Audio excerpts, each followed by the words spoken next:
I've got you now, Perry the platypus. The small blue-green creature clicked his beak in annoyance, clutching the bars of the cage that he was stuck inside. How could he have foolishly fallen into Dr. Doofenshmirtz's trap? Now, all he could do was listen to the madman rants about his newest creation. Dr. Doofenshmirtz motioned next to him, where some sort of large shape was hidden under a large cloak.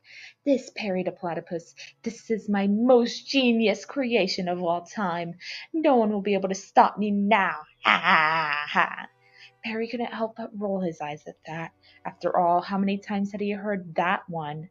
Dr. Doofenshmirtz noticed and snapped. Don't you doubt me, Perry the platypus. Behold, my greatest creation.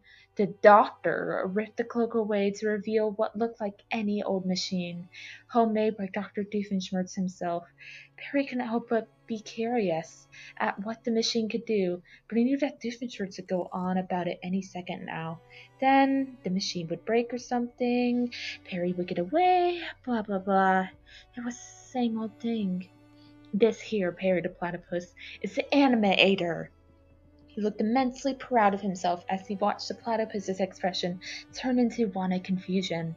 Yes, Perry the platypus, ever since I was a boy, I've been an expert on anime, and I know that the villain is always the most sympathetic character. Once I turn on my contraption, everyone will find me tragic and desirable. Then control would be mine. Ha ha ha. Perry snapped out of his confusion and started shaking at the bars angrily, growling. He didn't know what the activation of this strangely named machine would bring about, but he knew that he couldn't let Dr. Doofenshmirtz win this round. If what he said was true, then things were going to get really bad and really weird. With a mechanical laugh, Dr. Doofenshmirtz slammed his fist down on the large red button. However, nothing happened.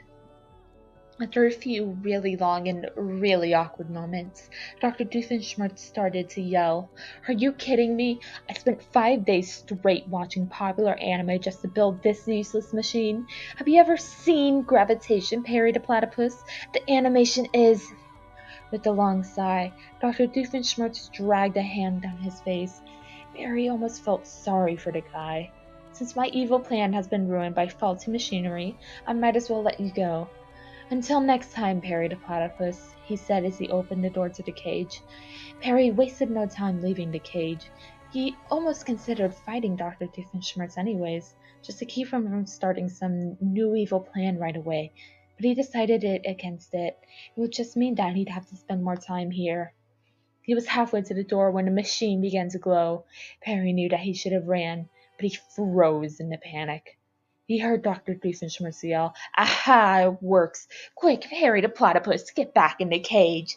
And then everything went black. As soon as Perry regained consciousness, all he could see was cherry blossoms. He immediately decided that he hated what did Dr. Doofenshmirtz call it? The animator. Either way, Perry didn't like it. The bright sunlight and the flower petals that flew right into his face. It was throwing off his concentration, and he couldn't find the strength to push himself back to his feet. Perry, are you all right? That voice. Perry knew it was Dr. Doofenshmirtz, but this voice wasn't obnoxiously loud, nor did it have the same mannerisms that Dr. Doofenshmirtz used. This strange voice belonged to Dr. Doofenshmirtz, but a different version of himself.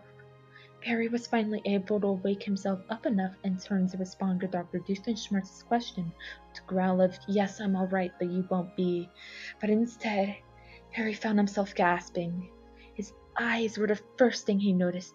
They were so deep and beautiful. His lips, pure and round and so kissable. Wait, what? Anyways, this man was what Adonis himself modeled himself after, and yet something in Perry's brain told him that this was Dr. Doofenshmirtz. Maybe it was his essence. Maybe it was his aura. Maybe it was his nose.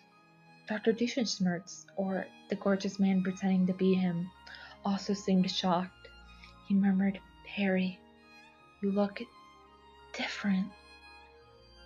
Perry immediately lifted his slippers to feel his face, and it certainly felt different. His eyes were large and, dare he say it, adorable. What sort of demented dimension have they been warped into? Dr. Doofenshmirtz began to speak, holding his hands apart as he explained.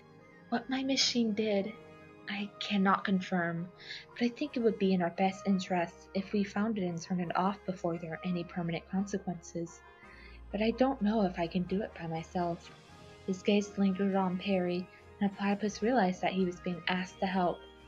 A large part of Perry wanted nothing to do with this black job, and at the same time, the thought of being away from this god of a man made his heart hurt for some weird reason.